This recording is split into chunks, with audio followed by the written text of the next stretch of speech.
on Monday, when I woke up, I was feeling this pull. I don't know how to describe it.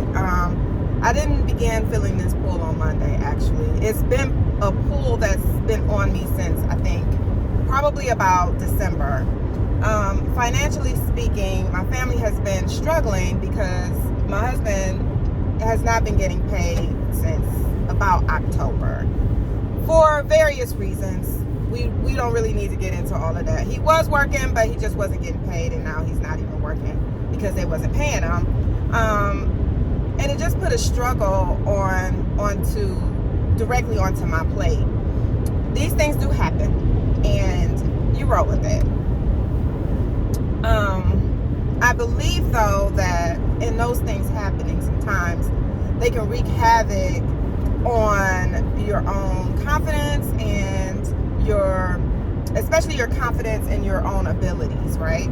So, I mean, I work every day. I work all day, every day sometimes. And I take plenty of naps just so that I can get through all of the work that I need to get through.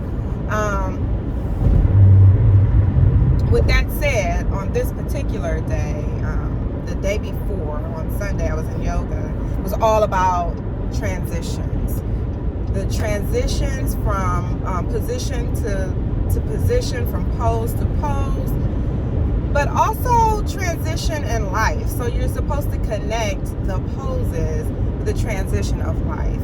Very genius, very spiritual. And when I woke up on Monday, I was feeling this pull that my life is once again transitioning. And so with that said, I was looking around at, clients that aren't able to pay for whatever reason. And historically, I've never kicked anyone off of my platform. If you're not able to pay, I tend to keep you on for as long as possible. And a lot of times someone will kick in if I make it known, or, God is just always taking care of me. Like, I just don't kick anybody off of the platform. Not for not being able to pay. Now, don't want to pay, that's one thing. But not being able to pay, like there's a job loss or something like that. Technically, I have never really kicked anyone off of the program for that. Unless they just wanted to go. Like, some people can't accept that type of thing. But I believe in, giving back too, though. So that's like, for every 10 clients, I have a free client. That's a tithe, and that's just how I see it. But anyway, I'm off subject at this point.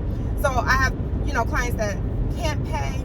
I have clients that pay late, and it throws everything off. Like, clients that they are just literally holding on to their invoices for, 4 or 5 days. And it's like, yeah, but this was due on the 3rd, and then I got this bill that's due on the 5th, and then you want to not pay until the 10th, and it causes havoc. And I don't have any late payment fees or anything like that, and I try to avoid that because I just don't want to be that.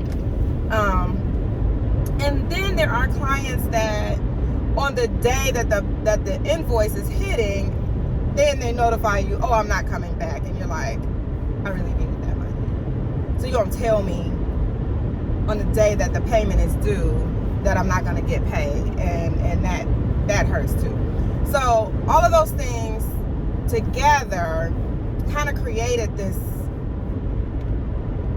feeling, and I don't really know how to describe it. Like maybe I'm doing this all wrong, right? And of course it's been working for years, right? This feeling is mostly about the loss of income from another source. Because of course nothing works when there's a loss of income somewhere else, right? Nothing is going to work. So no matter what, is this feeling correct? It is. It really is correct, because there's a loss of income, and now you're reevaluating the way that you've been doing things, and it's fair. You can't. I mean, I won't shoot myself in the foot because of that feeling. I mean, I acknowledge it, and now I'm just dealing with it, right? So I barely got out of bed. I wanted to shut down Renegade. I said to myself, I gotta go back to work. Self, you gotta go back to work. As black women, we are more capable of finding gainful employment than our black men. Don't argue with me. It is a fact. I don't care what his level of education is. America is intimidated by black men. They will hire a black woman first. And so that's something else that's on my mind. Like, okay, now I make good money with Renegade, and Renegade does well to hold the family together. However, I think I need double, triple what Renegade is pulling in right now. And not that I think that I'm going to be able to make that solely by getting one job, but you know, my family has nothing right now, and so I got to do something. It doesn't have to make sense. It just is a feeling in a pool that I was feeling. So I talked to my best friend about it, and of course my best friend is my biggest cheerleader. She's gonna go with whatever I say, and she's gonna help me plan it all out and everything, no matter which direction I decide to go. She's just always gonna be right there. But then I talked to my mother and I told her, I said, Mom, I'm thinking about shutting down Renegade. This bitch laughed. When I say my mama laughed me off the phone, she laughed till I hung up on her. Like, she laughed, and in between her laughter, she was, girl, you out of your mind. What is she laughing at? You know, I'm pouring my heart out and she's laughing. Hung up the phone. But it did make me think, and perhaps it was the best response I had gotten to date. And they're the only two people that I talked to about it. And Mom's response made the most sense to me, right? I hate to even say. I mean, Mom's response just made sense.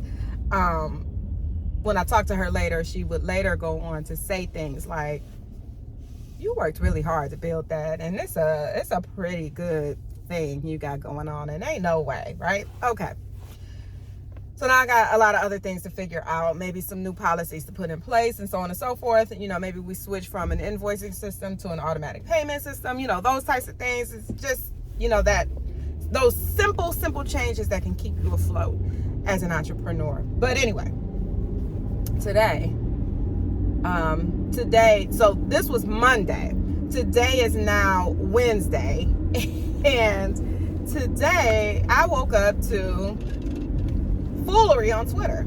It was, I mean, there's no other way to say what it was. It was foolery. It was tomfoolery on Twitter. Let me explain. Apparently Nelly had taped himself getting a blowjob. He put it on his story. So Twitter was going hammer with that. And then Lil Fizz, I still don't know who Lil Fizz is, but somebody told me he was part of B2K. I don't know. Lil Fizz put out his picture, or he was like, I don't know, I think he was jacking off, but it looks weird, but whatever. Tomfoolery. And so I put it in the Renegade chat, and the chat went on and on and on and on, because this is just what we do. This is a community of, I mean, the chat goes hammer, and it could go either way, right? It could either be total foolery, or it could go the whole opposite direction where you're finding a bunch of support. So we're on tomfoolery all day, all morning this morning. I get a text later on, and it says,